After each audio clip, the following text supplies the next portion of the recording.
Relevance, it's Liz, and I am back with the second to last segment of the series, #collection inspection, with the decks I'm getting to know. So that's what we're going to be covering today. There's going to be another part to this. I hope that there's just one more part. And we're going to start off with some decks that I've had for some time, but I wanted to kind of throw it in here because I wanted to compare it to a deck that I'm currently getting to know. So let's go. We're going to start with the deck, the Simplicity Tarot, which is a deck that has recently entered my collection that I've had several readings with, and the Golden Art Nouveau Tarot that I've had for quite some time as well. I think I got it last year in 2020, and I have done some readings with it as well. And the classic Llewellyn Tarot, which I've had for many years actually. But basically why I'm including these in here is because how many RWS clone decks do you need, right? So I have my Centennial edition of the Rider-Waite-Smith, and I never, literally ever reach for it. It's really pretty. The coloration, I really enjoy it. The cardstock is great. But it is something that I feel is necessary to continue to have in one's collection, especially if there's ever a point where I meet someone or one of my children really want to dive into learning the system of tarot. I really want to have that on hand so that I can kind of reference some of the symbolism and meanings behind the card that originated from that deck, illustrating the minors and things like that. So I will be keeping it in my collection, but it's kind of just like a default, I guess you could say. Many people love the RWS and always kind of go back to that as almost like a palette refresher.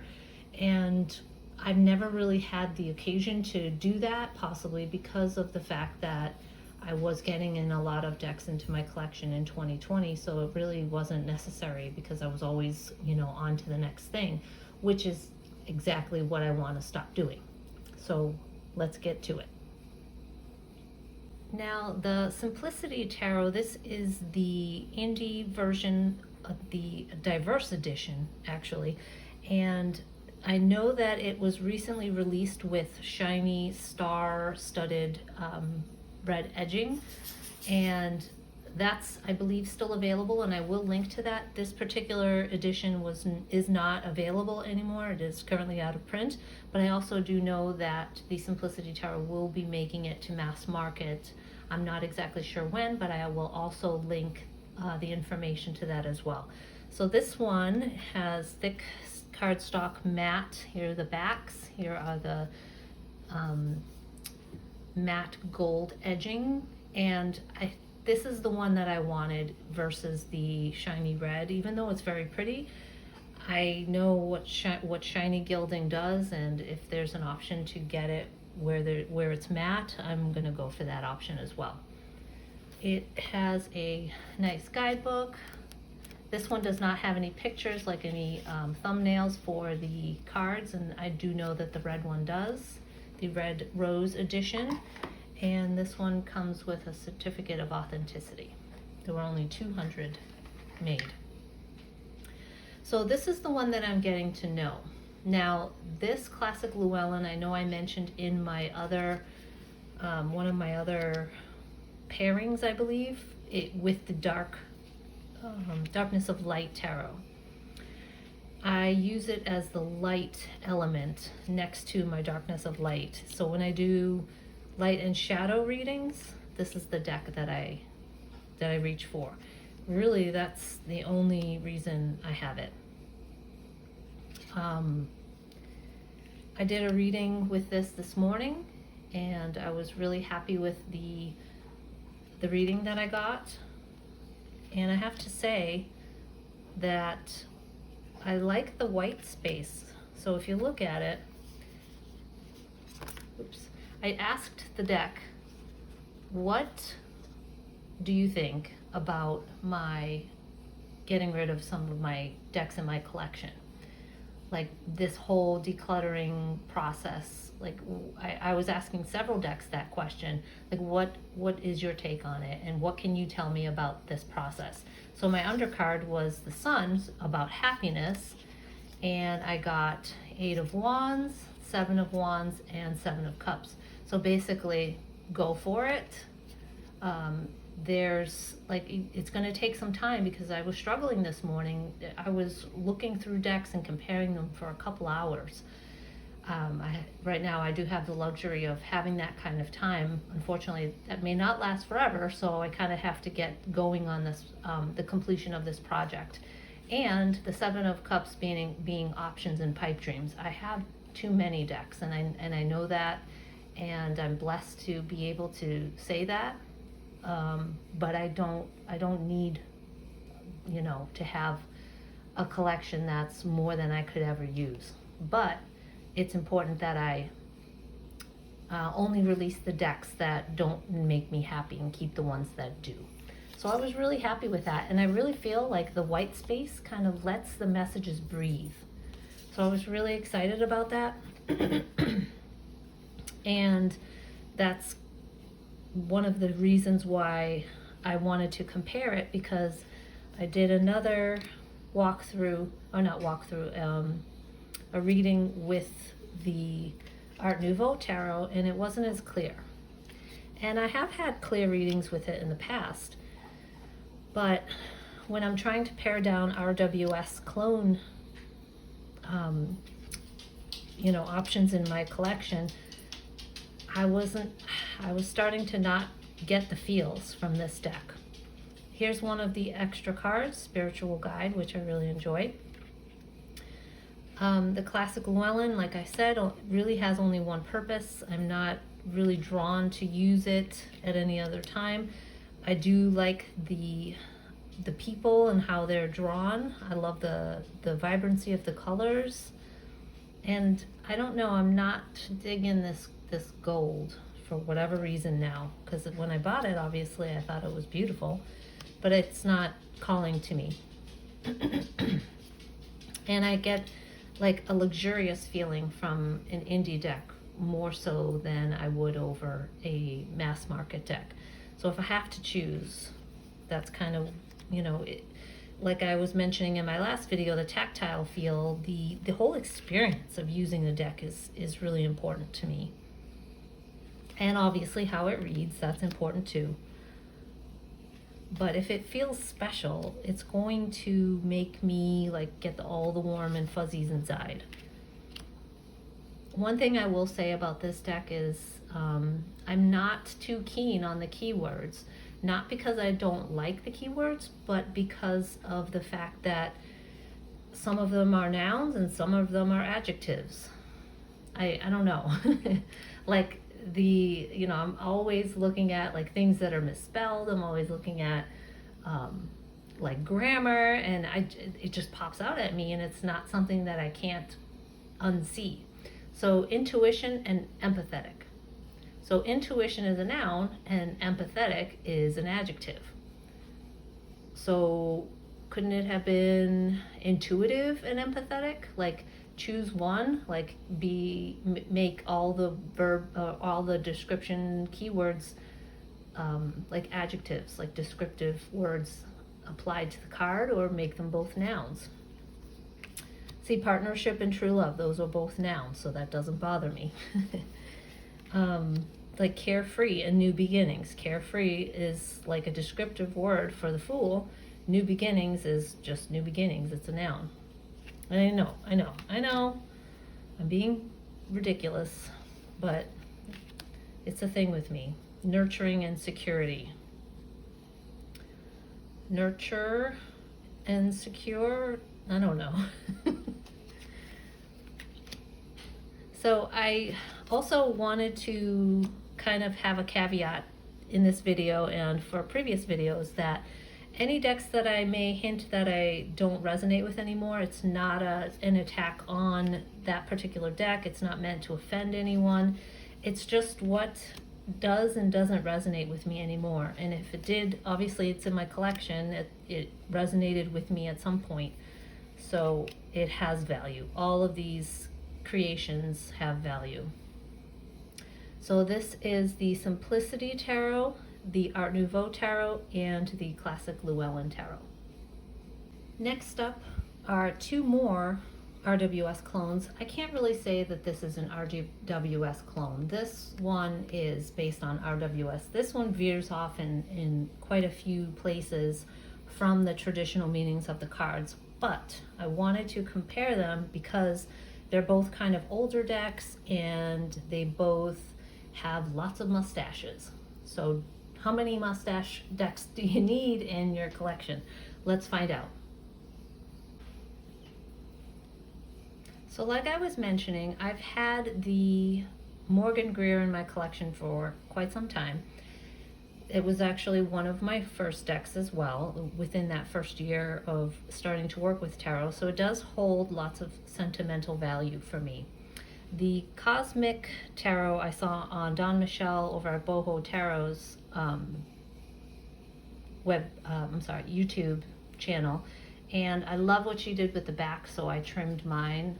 Turned out pretty well, and I just thought it was so funky and cool, so I had to try it out, and it definitely is funky and cool. But here are the backs, of course, as you've seen. I have done readings with it, and they had definite potency, and yeah, so we have some mustaches there, but I don't feel like I need to keep them all in my collection. If I'm not reaching for it, I don't tend to reach for this, but if there was a deck that would be a palette cleanser for me, it would definitely be this one, because of the fact that I'm going back in time. And I love the close-up vantage point of these images. Like, I love that he's covered in the leaves and he's actually looking at the cup being offered, which is amazing. I love the color palette of the Cosmic Tarot, but I don't feel like I need to be keeping everything. I mean, the close-up look on the face is pretty cool. Look at this guy, look at the stare, the Prince of Cups. Ooh, so debonair. And I also wanted to show you that I have the Cosmic Tarot book, the guidebook. So it has the thumbnail, it has a little bit about the card. If you're looking at it from a cosmos perspective, like macrocosm, the human community, and the individual, I believe, is the last. Oh, why is it not? Oh, look at that. It's missing a page. 53 and then 56. Huh. I never noticed that until just now. Oh, how disappointing. So yeah, here's the individual and then the meanings. So, it was more from a dancer's perspective, so there's a lot of dancing figures in here. I love the use of color in the Morgan Greer, like he's totally in shadow, and that says a lot about like the fiery red sun in the background, yet the sky is gold. It says so much about, it's so evocative, you know. But if I'm going to want to go into the cosmos, like, look at this guy, he's so funny. Nice hair. If I'm going to want to go to the cosmos, I'm going to go to my Danielle Noel decks. But if I want to hit, this is the deck that will do it. Like this Three of Cups, it's almost like they're looking at you, beckoning you to join them in the fun. Because of the images being so close up, it gets straight to the point. There's no messing around. I love this Queen of Pentacles. This crown is also in the Tower. It's not exact, but it's really cool that it has similar symbology that repeats throughout the deck, so you can kind of bring it in, tie it into the overall message of your reading. So I'm not going to say exactly which one I'm going to keep and which one I'm going to, or any of these, I'm just going to talk about how they make me feel. And then at the end, with the decks I'm going to rehome, that's when I'll kind of do the reveal of the decks that will be leaving my collection. I just wanted to point out, this is what I'm talking about. Like, I just can't not see stuff. Like, I noticed that this font is smaller than this font, and this is the only card with this size font. They're all the rest the same. So I guess I have an eye for detail, but it's kind of a curse sometimes. So there's that. So this is the Morgan Greer Tarot and the Cosmic Tarot. Next up, we have 4 decks that I'm going to kind of show you side by side. The Eva Frankova Svatojansky Tarot, or Midsummer Tarot, the Medieval Europe Tarot, Le Tarot de Marseille Waite, and the Solobuska Revisited by Tarot by 7 stars, I believe. So the reason why I'm showing these together is because these two, the Eva Frankova and this deck, are 2 decks that have the majors as like the traditional Marseille majors, but the minors are depicted with scenes, and they are vastly different. They have a vastly different vibe. They have different artwork, everything. The Medieval Europe Tarot I'm bringing in because this kind of has that same medieval Renaissance type of vibe as well. And I wanted to see them side by side to see if they can both offer me something. And then the Solobuska Revisited is also kind of like an ancient deck from like the 1500s, I believe it was. And this is from, and I'm going to read it from the guidebook, but it's from the 14th and 15th century. So they all kind of tie into this whole, if I'm going to reach for an older deck that has just like history, this isn't real, this is more modern, but it still kind of has that old feel as well as this. So let's get into it. So here we have those 4 decks, and I wanted to just mention the cardstock first. This deck, the Midsummer deck, here are the backs, not gilded, but that's okay. Thick cardstock, lovely buttery matte finish. So it's a joy to handle. I really enjoy it. The Medieval Europe Tarot has this like kind of matte bronze edging, and it's actually also larger than a standard tarot card. So if we take this, and you can see the difference here. This one I actually sanded down the edges a little bit because they were super rough. Like I don't know if you can see it. You probably can't. I think I did a pretty good job so that it actually felt more like softer on the edges because it was kind of cutting me a little bit. And this one has lovely linen cardstock. Here are the backs. And by the way, I had the bag made that this one was in. So I do have the Touchstone Tarot, which also has kind of the same vibe, but it's also collage art. So it's different. That one obviously will never leave my collection. And as I mentioned before, I do enjoy historical art decks. It's a matter of trying to figure out what these decks will offer me in my collection. I mean, that's so cool. And obviously the Solobuska Revisited is not traditional Solobuska images. They have been digitally enhanced with changing up some of the symbolism within the card that makes more sense for an RWS reader. Now, the Marseille Waite obviously has Waite RWS in the minors, but the majors are of the Marseille. So you could kind of sort of lump this one into the RWS clone pack that I just showed. This Midsummer deck has like a completely different system all its own.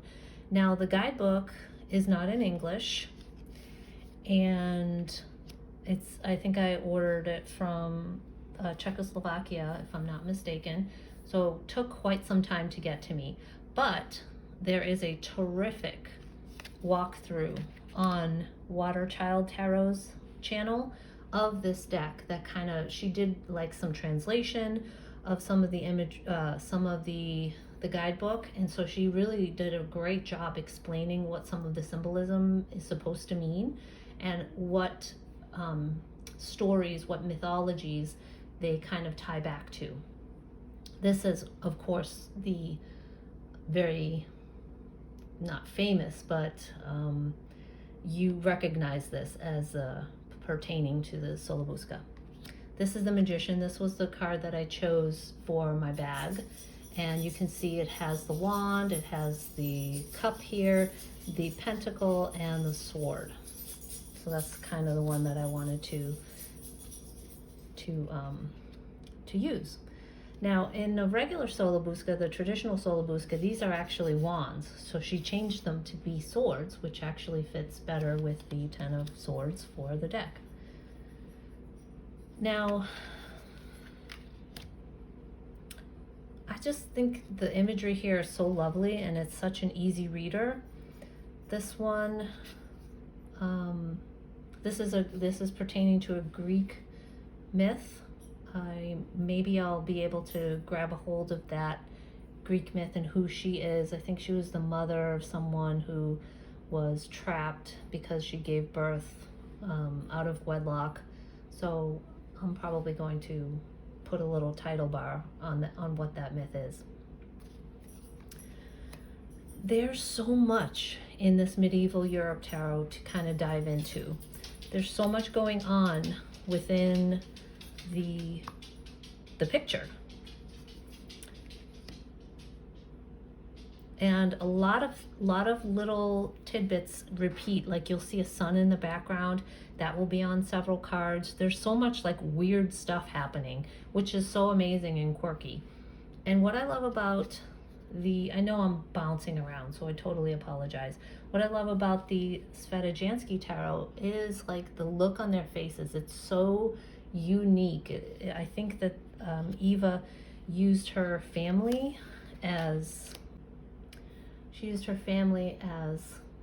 like her artistic muse, basically, to draw from and create these people. So look, like the Three of Cups. Like, what is going on right there? It's just so funny and so amazing. Like, whose hand is that? You know, these are her hands. This is his hand. It must be his hand. He must be like going around and feeling her up or something. I mean, it's funny. I don't know. And there's so much that you can you let your intuition grab a hold of.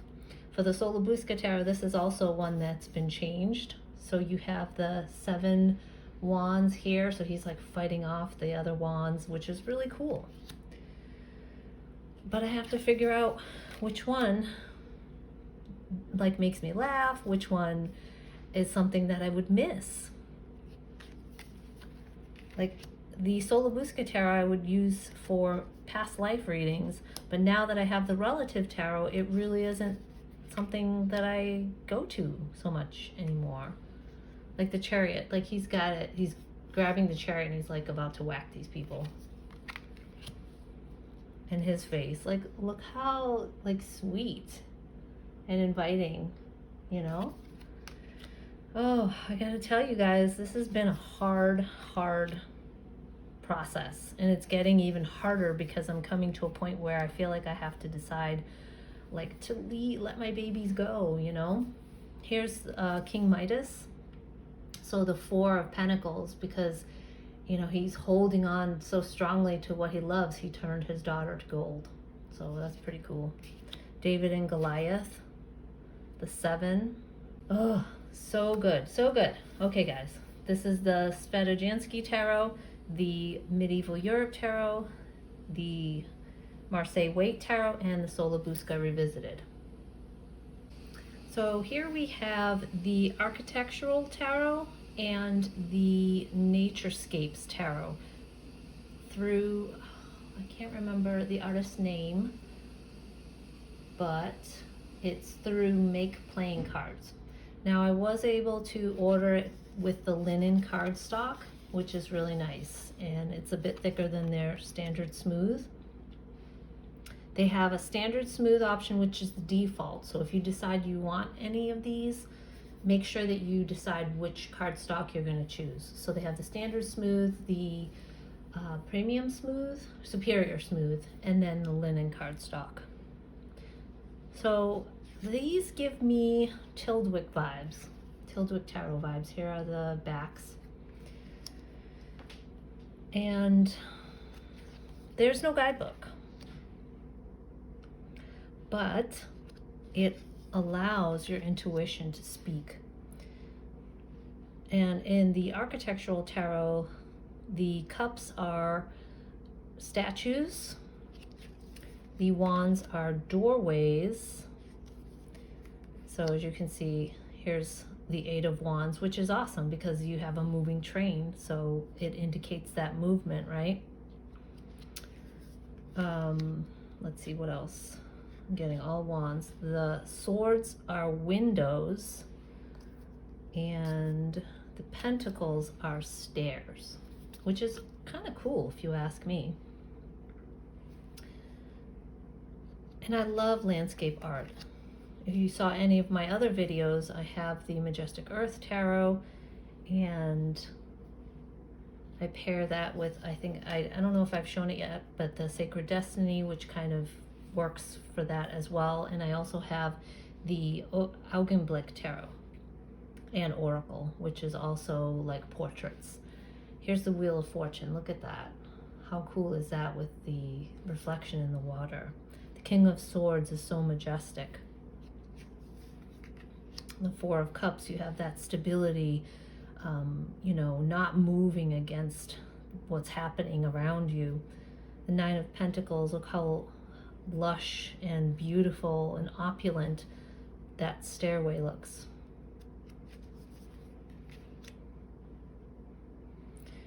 So I just got these in. I did, you know, watch several walkthroughs, so I kind of knew what I was going to be seeing. And I believe I saw it from Aquamarine 18, and I'll link her videos as well. She does a terrific job. But it makes you think, right? The Eight of Pentacles, look at the work that must have gone, you know, been involved in creating something like this out of the landscape with this little house right there. Can you see that? So, like the Page of Swords is just getting started, looking up to the sky and making sometimes immature sweeping movements. It's just great. Like here you have, I don't know, looks like it might be people, little statues. Sorry if that got out of focus. And you have the sun. There's no rainbow, which would have been perfect for this card, but you get it, right? And the Emperor, here's this sturdy, strong mountain that's, you know, towering over everything. Look at this tower. I mean, come on. That just the perspective on that card alone, right? And the Nine of Swords, you get that red here, like what's up, what's down, you know, where's the ground? The red indicates that nightmare feeling that something's wrong, right? Because these trees feel like they should be green. I don't know. Here's the Fool with the little dandelion wish blower, whatever you want to call it. Knight of Cups, look how dreamy that looks. That pink in the sky, it's gorgeous. Page of Pentacles with all those books. Gosh. Eight of Wands, look at the movement with the birds. Knight of Pentacles, you know, the rock stairway is very slow to create, but long lasting. I could just go on and on and on and on, but I won't, because this video will be forever long. So this is the Naturescapes Tarot, and this is the Architectural Tarot. Here we have the Egyptian Tarot. I bought this in the kit because they sell the deck all by itself without anything extra. So I bought it with the book, hoping that it would explain some of the symbolism within the cards. And I had this bag made, obviously took a picture of this, and I used it to create the bag, which is pretty awesome, right? So let's go ahead and take a look. This is kind of a standalone deck. It's pretty thick, and that's kind of why you saw it kind of coming through it wasn't coming through, but you could see its imprint or impression in the bag. Here are the backs, and I have edged it in black. And I was kind of on the hunt for an Egyptian tarot. One that kind of stayed true to the history of it, the hieroglyphs of it, you know, the two-dimensional drawings. That's kind of what I was looking for, and I'm okay with it being a pip deck. What I am not sure about, what I wasn't sure about, is the fact that some of the descriptions in the guidebook really don't, they kind of go their own way in so many places that, like, I'm trying to figure out what the symbolism means, but it doesn't give you a whole lot to kind of work off of. So it'll tell you what the symbolism is, but then like the meaning, the positive and the negative meaning kind of don't match that. And I also noticed that in the guidebook, some of the descriptions of the majors described a different card entirely. Some of the imagery really wasn't even there. And I found out that it was the card meanings were taken from a different text. So they kind of copied and pasted it because it was referring to a different deck completely. So this artwork was kind of made to honor that older Egyptian tarot deck, and it was also done on papyrus, which is how you can see that in the background there. But I did a reading today because I was telling you I'm doing readings, and I asked the deck, how do I balance my professional life with motherhood? You know, do I have to choose, basically? So here was the undercard, 3 of Cups, and there I have 2 children and myself. Cups meaning love, so that was the basis of the message, was the 3 of us together making it work for the betterment of all. And then I got the page, or the Knave of Cups, which is like the Pharaoh's priest or something writing on his tablet, and I have this dream to write and create with words, and so this came up, right? And then you have the Empress, which is about motherhood and nurturing and fertility and all of that. And then you have the 10 of Pentacles, and then there's the scarab over the wand and this whip. So it means like dominion over passions and manifesting what it is that you want with the whip, basically, not in a violent sort of way, but just like taking the reins, basically. And also 10 of Pentacles indicating legacy. So I was like, okay, all right, let's do it. Okay, so I'm leaning toward keeping this one because of that. And I love how like the turquoise blue pops off of these cups. And I'm getting better with Marseille. So I can draw on the numerology if I wanted to. Like this eye is like totally taken over by these swords, so you can totally work with the meaning of the traditional as well. Now the positioning of the pentacles and the cups are not traditional Marseille at all, but that's okay. I just wanted an Egyptian deck that kind of made me feel like I was watching the Ten Commandments again. And I don't know about you, but that was a huge childhood movie for me. And of course, you have Nefertiti or Nefertiti, or there's so many different ways to say it. There she is. And she just, her character I just was so enamored by her. And of course, Charlton Heston. And I recently rewatched it. I had it on VHS, and there was this like blurry line at the bottom of the screen, if anybody can relate to that, from VHS, because we as a family watched it so often, and I like knew all the lines. And so this brings me kind of back to that feeling. Like my older sister, she passed away when she was 40 of breast cancer. And then 9 months later, my mother was diagnosed with breast cancer. She thankfully survived, but my sister unfortunately did not. So this deck kind of makes me think of her in a way, because we would watch it together and we would say the lines at the same exact time. And it was just, a cool thing for us, the two of us, to share. So this is the Egyptian Tarot, and based on everything I just mentioned, most likely will be staying in my collection. Next we have the Titanic Tarot, and I had this bag made as well. You can see, let me take it out. The deck is really thick, but here's the Titanic coming, and here's the iceberg, and here's like the moon. It's just like so ominous feeling, and I just love it. And obviously this is for my personal use, and not to make a profit or anything, but I had this deck in the wooden kit, or set rather, but I decided that I just wanted the deck and I would make my own bag.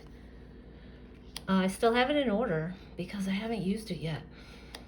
So of course the reason for this is having this in this video is decks I'm getting to know, but I don't think I'm going to use it. I would only use it for one purpose, and that is in the minors.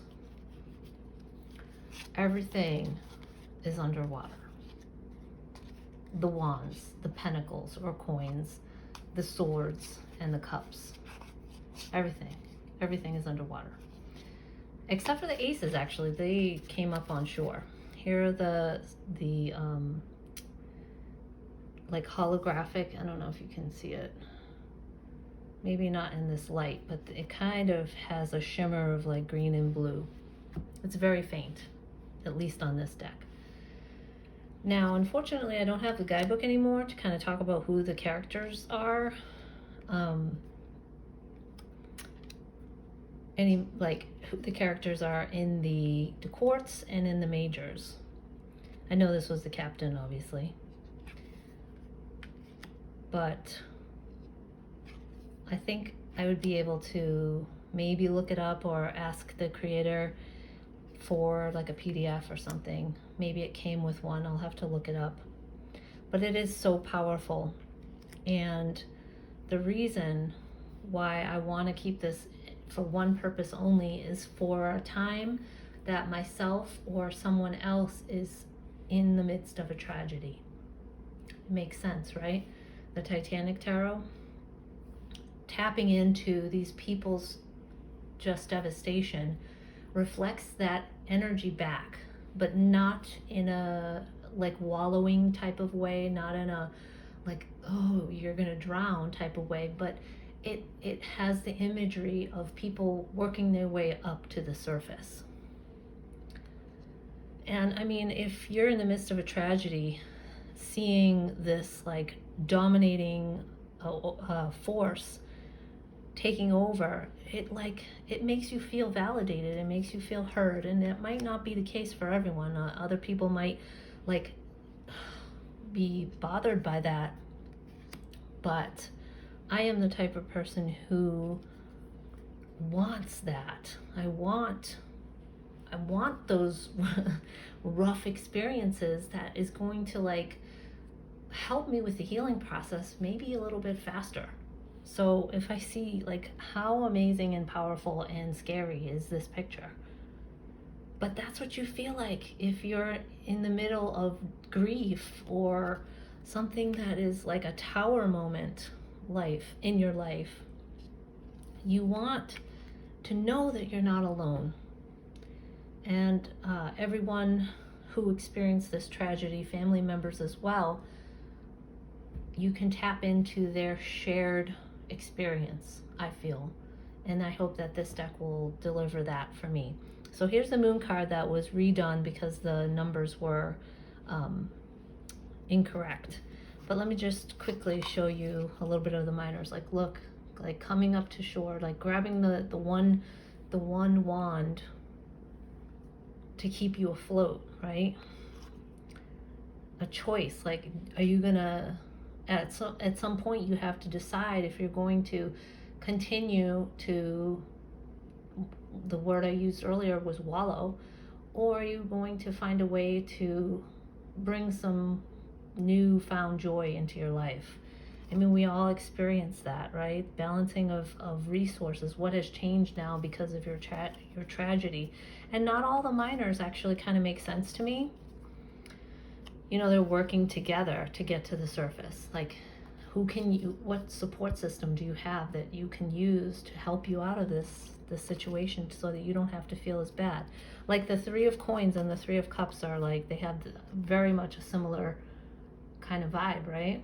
So that's kind of one thing I didn't like about it. And some of them are more descriptive than others, or like pippish. Like this guy's, he's on a chair floating down thinking. It's kind of funny. But here's the Four of Swords, and he's kind of meditating, and maybe you just need a timeout. Maybe you just need to sit in your feelings and let them breathe. You can't squash them. You have to just let them be. Otherwise, you know, those feelings are going to haunt you for the rest of your life.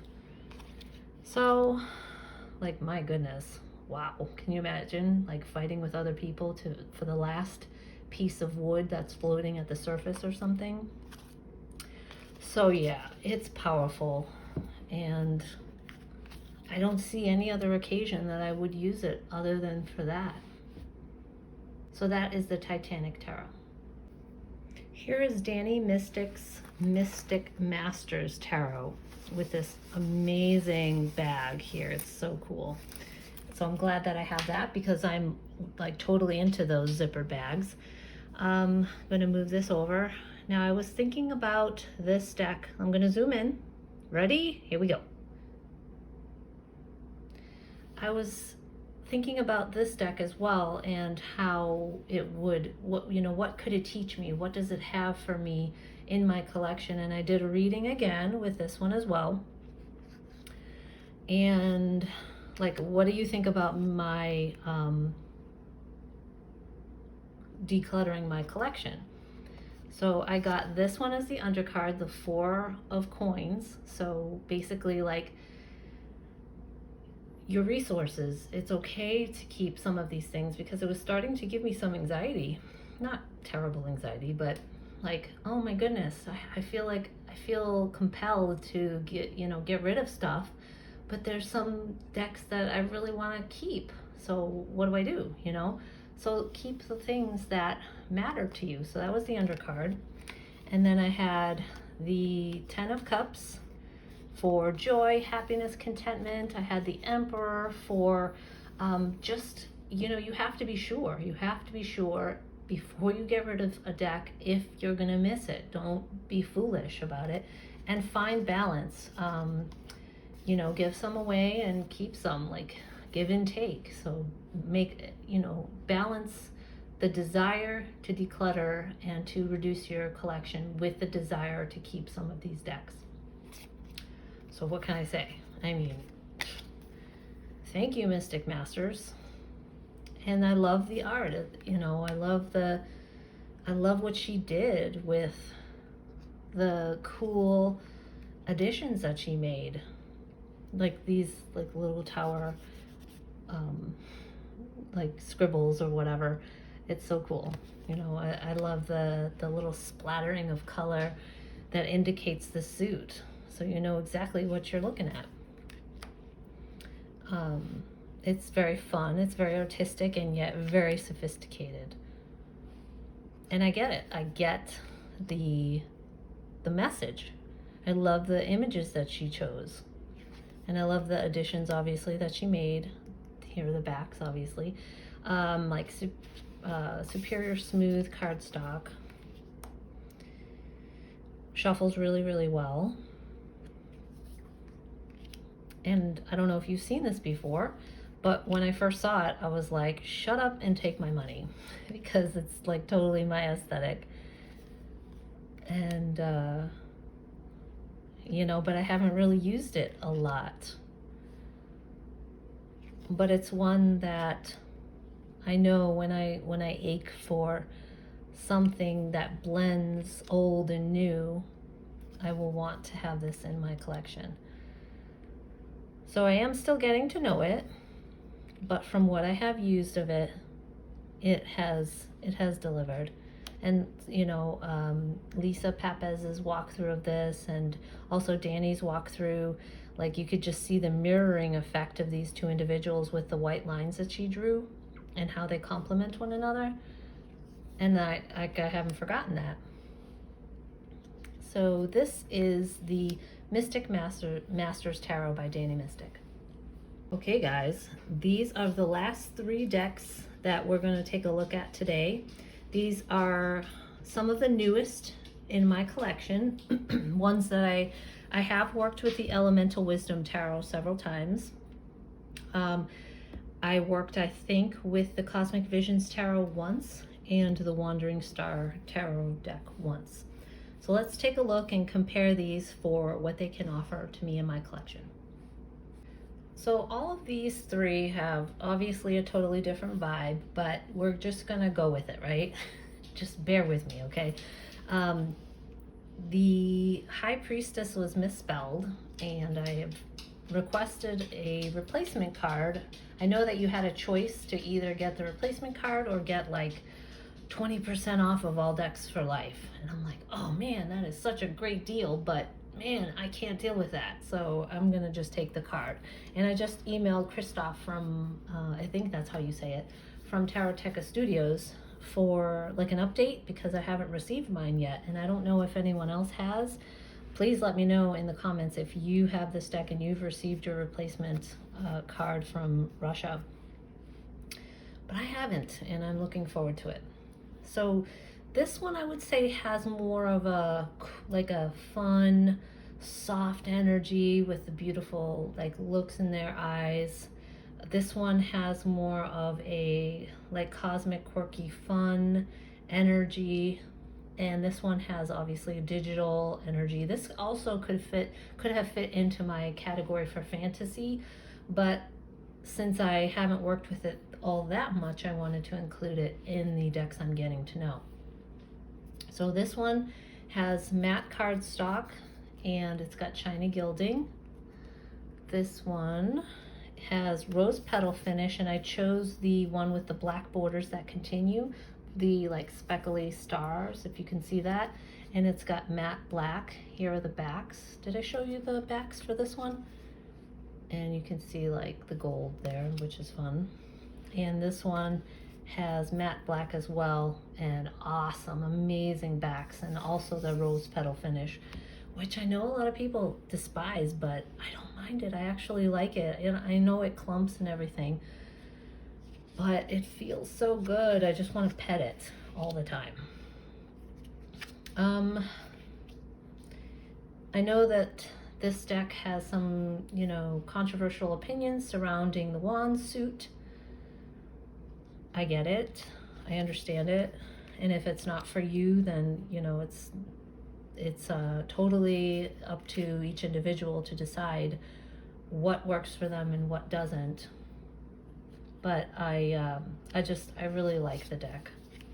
I really like how each suit kind of has a different portrayal of different like cultures and things, and it's so beautiful, and it's something that I really wanted to have. So please don't send me hate mail. This one, the Wandering Star Tarot, has keywords. And some of them work, like some of them repeat just to kind of fill the space. And some of them have multiple keywords. Now I got the Cosmic Visions Tarot because, just wait, boobs. Is that really necessary? It's okay. It's fine. It's okay. I got this because it reminded the Cosmic Vision, so let's bounce back. I know that showing 3 decks and talking about this one for a second, this one for a second, this one for a second is kind of it's all over the place. I get it. But back to what I was saying. Cosmic Visions Tarot is it reminds me of that scratch art, where you would have the black paper and then you would scratch it and it would have this rainbow color underneath. And that's that was a big thing, and I thought it was fun and, kind of funky retro type feel. This one, I remember a couple years ago when Tarotica Studios put on their Facebook a 3D version of this. So it was woo, woo, woo. It was so fun. I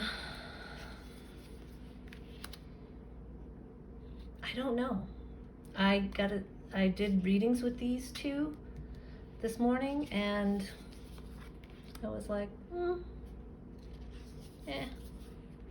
don't know. So maybe I'll try and do a couple more readings before I do the tarot decks, or decks I'll be rehoming. But I'm just not sure. I love the imagery, the fantasy element, the vastness of the landscape in the Elemental Wisdom Tarot.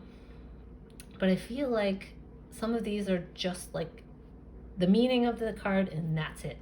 There's no more symbolism to draw upon other than that. The 7 wands, you have her and you have the wands and the keywords, and that's it. Everything else is embellishments. So that might resonate with people, with some people, if it reminds you of something, or if it gives you that good feeling. And again, I just want to reiterate that I'm not trying to bash anybody's artwork, because it's just, those are just my opinions and how they make me feel, right? And that's really what this is about. This one is freaking phenomenal, I gotta say. When I saw this card, I'm yes, strength card. I mean, it's beautiful. Wow. Fantastic. Look at the detail, right? But it's still just her and a lion. And that's it. So, and I love this extra divine card. That is just something else entirely. Look at the detail. It's so cool. And the mandalas, oh gosh, I just love it. And I mean, look at this devil card. That's some bondage, right? But wow, that's powerful. The soft energy, the soft colors of the Wandering Star Oracle. And if you saw my birthday, birthday tarot haul or whatever, Mrs. Hits and Misses, I think, birthday hits and misses, I was really pleased with the customer service from Kat Pierce. She sent me a new box because the box had arrived to me damaged. And that's awesome, because I compared it to another deck that the customer service wasn't so great. And so that matters to me. And it's I want to support those types of creators more than anything, because of how much they care about the contentment and the happiness and the satisfaction of their customers. I love this 7 of Cups. So she's got choice, instinct, passion, and extremes, and she's kind of cut in half. So it's hard to make a decision when you don't know which way to go, right? So I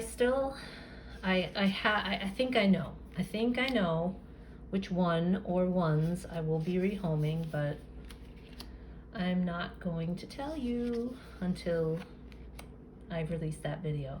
So this is the Wandering Star Oracle, the Cosmic Visions, the Wandering Star Tarot, sorry about that, the Cosmic Visions Tarot, and the Elemental Wisdom Tarot.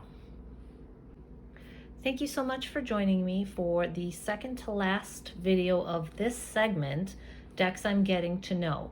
So there will be another one. I will try and go faster through that one just to make it succinct, because these videos are super long because I have so much to say. But then after that one, we'll get into the decks I will be rehoming, and I'm not sure how many videos that will entail, because I have kind of gone through some of the decks that I will be rehoming, but there's a bunch that you haven't seen yet that I will be including in that video as well. Thank you so much for joining me. If you have any of these decks, please let me know your thoughts. Change my mind. If there's something that you think of a deck, you know, you don't have to defend it, but just share with me what you think. Like, how have any of these decks worked for you? I'm curious and I'd love to know. So I'll see you guys next time. Bye. As always, thanks for watching, and if you found value in this video, please hit the like button and subscribe for more tarot-related content like this. Ring that bell to be notified whenever I upload new stuff, and don't forget to listen closely to the whispers of the heathen within that already has the answer and knows the path that's right for you. Until next time, be brave, be bold, be you. Bye.